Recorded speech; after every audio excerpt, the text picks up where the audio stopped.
Hello guys and welcome back to study Adda 22।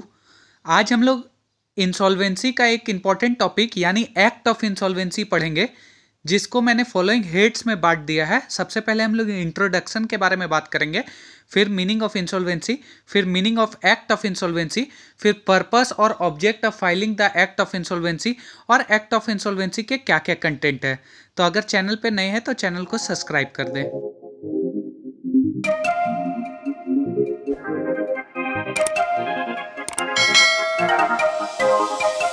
तो चलिए सबसे पहले हम लोग बात करेंगे कि इंसॉल्वेंसी का मतलब क्या होता है।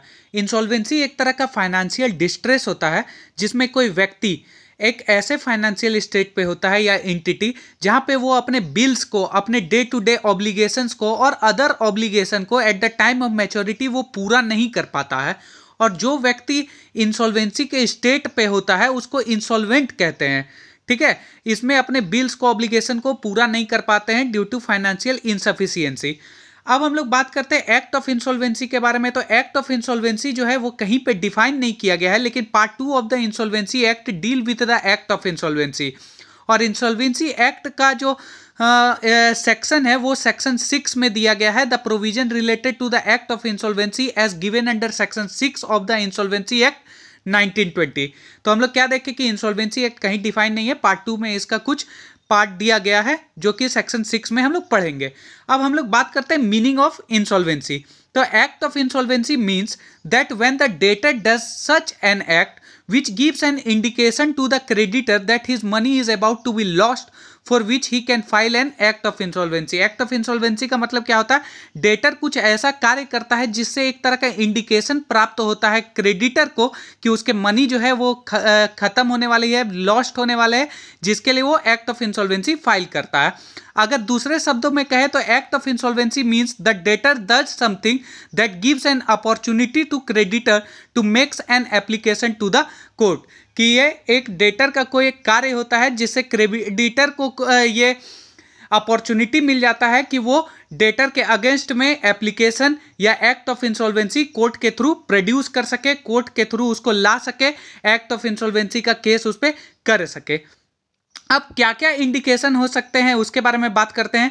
तो letter to the creditor that the person would be like to release from debt, यानी ऑफर फॉर सेटलमेंट का अगर बात करेगा तो भी वो क्रेडिटर क्या कर सकता है, वो कोर्ट का दरवाजा खटखटा सकता है, या जो डेटर होता है वो अपना घर, कंट्री, ठीक है, ये सब छोड़ने लगे या अवॉइड करने लगे अपना डेट्स को पूरा करने के लिए, तब भी क्रेडिटर फाइल कर सकता है।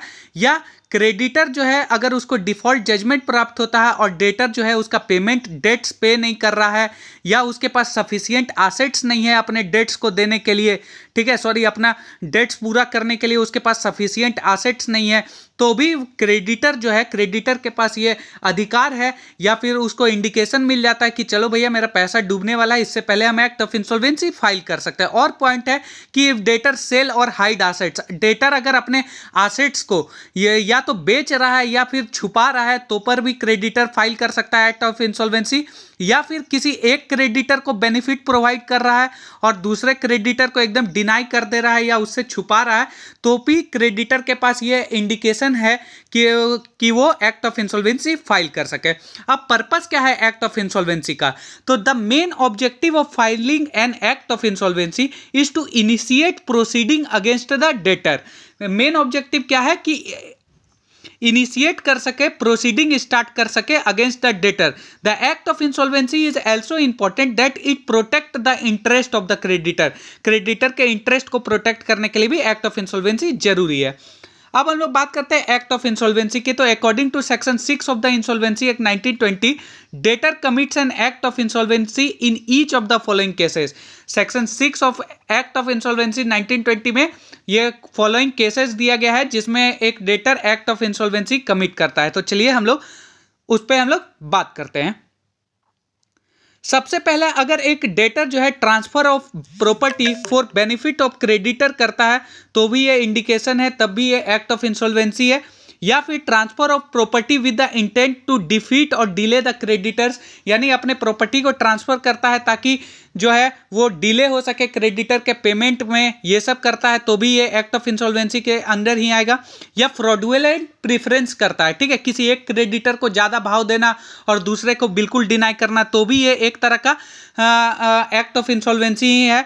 या डिपार्चर और सेक्युलरिज्म, यानी वो एक देश से दूसरे देश चला जाता है या भागा भागा फिरता है, या फिर एकांत, ठीक है, वो क्या करता है कि सेम टेरिटरी में तो रहता है लेकिन अपना प्रेजेंस अवॉइड करता है, कम्युनिकेशन अवॉइड करता है, तो भी एक तरह का इंडिकेशन ये कह सकते हैं ये एक्ट ऑफ इंसॉल्वेंसी के अंडर ही आता है। Sale of property in execution of decree, अगर क्रेडिटर डेटर जो है वो अपना प्रॉपर्टी सेल करता है ताकि वो अपना जो है पेमेंट ना कर सके या बच सके, तो भी ये एक्ट ऑफ इंसॉल्वेंसी के अंतर्गत ही आएगा। या फिर डेटर के कुछ कार्य के कारण उसका जो पेमेंट है उसको सस्पेंशन कर दिया गया है, तो वो भी एक्ट ऑफ इंसॉल्वेंसी के अंतर्गत ही आएगा। या डेटर के कुछ कारनामों के चक्कर में उसको इम्प्रिजमेंट हो गया है यानी जेल हो गया है, तो वो भी एक्ट ऑफ इंसॉल्वेंसी आएगा। तो ये कुछ 8 पॉइंट्स थे।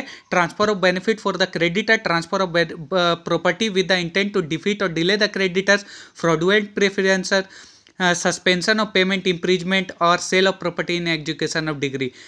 तो ये सब एक्ट ऑफ इंसॉल्वेंसी है। अगर वीडियो पसंद आए तो चैनल को लाइक करें, सब्सक्राइब करें, कमेंट करें और अपने दोस्तों के साथ शेयर करें। Thank you.